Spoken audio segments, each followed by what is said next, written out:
And that's the shameful thing about Carrie Frost's recent book. She wrote a book just published last year, months ago, really 6, 7, 8 months ago, called "Church of Our Granddaughters," and it's really the sort of the Mein Kampf of Orthodox feminists, because she tells you exactly what they want, and it's quite extreme.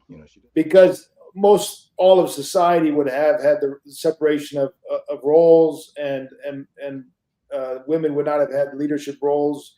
And some might say, well, that was then, this is now. And so it was really just a cultural thing, or it was this is, I think, one of the arguments, isn't it, for its restoration in a different light today, perhaps. We have a different climate, different perspective on women's roles.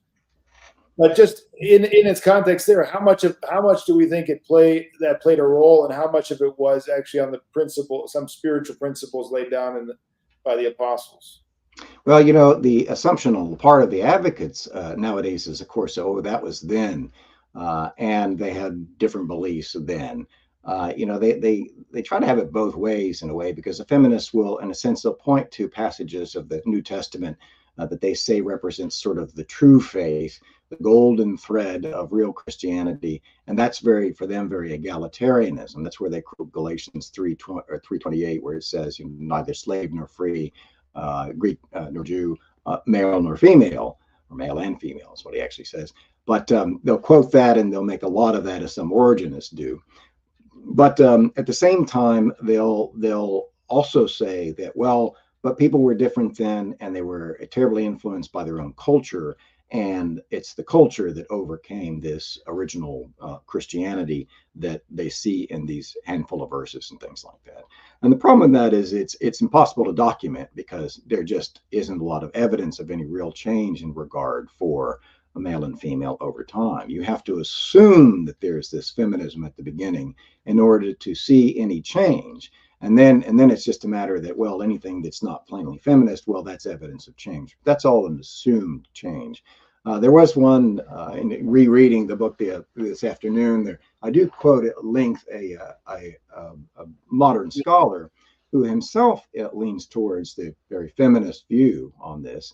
But he admits that if the Easterners had not thought that deaconesses were apostolic, if they hadn't read that Phoebe was a deaconess, then they never would have allowed such an office to exist, because of everything the church taught about male and female, everything else St. Paul said about males and females, men and women, everything spoke of order, spoke of the woman being made from the man being the head of the woman, 1 Corinthians 11, and also the subjection of the woman and the limits on the woman and what she could do in terms of her silence in church and her obedience and her covering and the modesty that was required. That's all there in Scripture, and then it's all there in the Fathers. One of the books I published years ago, back in 1998, was called The Scandal of Gender, which just surveyed the early Christian teaching on the man and the woman. And it's quite plain. There's no change at all. In every century, you can quote these same scriptures being used to the same purpose. There's an order here, and women can't function as leaders of men. They can't rule over men, as St. Paul says. And they're very limited in what they can do in church. And there's no real exception to this among the fathers. The slightest exception is one comment that Gregory of Nyssa makes in his writing about his sister, Saint Macrina the Younger, there, where he remarks in passing that it's a shame that someone as pious as she was should go through life veiled and silent. Which was expected of women there. But that's the closest you get to anything that any father would say that calls into question what was always considered the apostolic rule about the place of women in church there. That was just unquestioned. And so there's no way you can say, if you don't like that, well, then you don't like Christianity. And in fact, there's a feminist scholar named Daphne Hampson. She's the one who writes about the golden thread. She herself was a feminist Christian, but she became so convinced that there's so much in Christianity that's just not feminist that she gave up being a Christian. And she criticizes Christian feminists for taking this golden thread approach to scripture, where they seize upon certain parts like neither male or female, and they make that their Christianity, and then they judge everything else accordingly. Of course, other heretics do it for other things. Martin Luther, it's justification by faith, and then that becomes everything else is subordinated to his conception of justification by faith. Well, that's exactly what feminists do, and yet it just simply cannot be borne out. That's the shameful thing about Carrie Frost's recent book.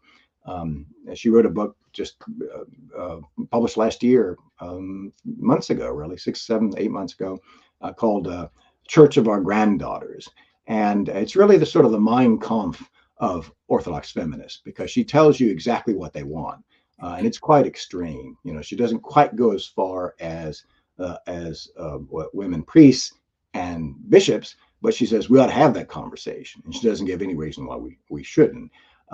But she, in criticizing the church for its teaching with regard to women, she ignores everything the church has ever said on the subject there. She ignores what's in the scriptures about the order between the man and the woman, and she ignores everything the fathers have said there. She just ignores it completely. And just presents only sort of her golden thread approach to what she believes is real Christianity, in order to say that the church hasn't lived up to its own theology. So it's a very dishonest approach to things. How do we disassemble, abolish the presumption of this movement, which is based on writings alone, the Protestant approach? In other words, the whole argument is based on a non-Orthodox approach. That's true. How do we disassemble or abolish this presumption? I think if a lot of people read Carrie Frost's book, they pretty much see, in a sense, what they want, and they'll see how they've treated the tradition, how she treats the tradition, ignoring so much of it. If you just read my review of it on my website, there's a brief review of it. Was published in Rule of Faith Journal last year, and that saves you from having to read the book. But I do detail all the ways in which she ignores the tradition and complains about things.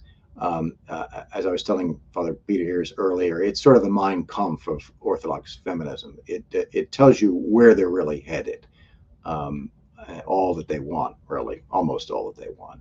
She does pull the punch on there and not demanding female priests and bishops, but she doesn't give any reason why we shouldn't have female priests or bishops. None of them will. None of them actually ever make an argument for why we shouldn't have women as priests or bishops. They just say, well, we're not asking for that now, or we haven't had those, and therefore you shouldn't worry about that. But none of them will actually explain male and female in a way, or explain what it means to be a priest and a bishop in a way that really justifies the exclusion of women from those roles there.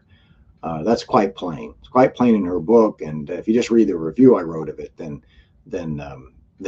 you'll have a brief little summary there.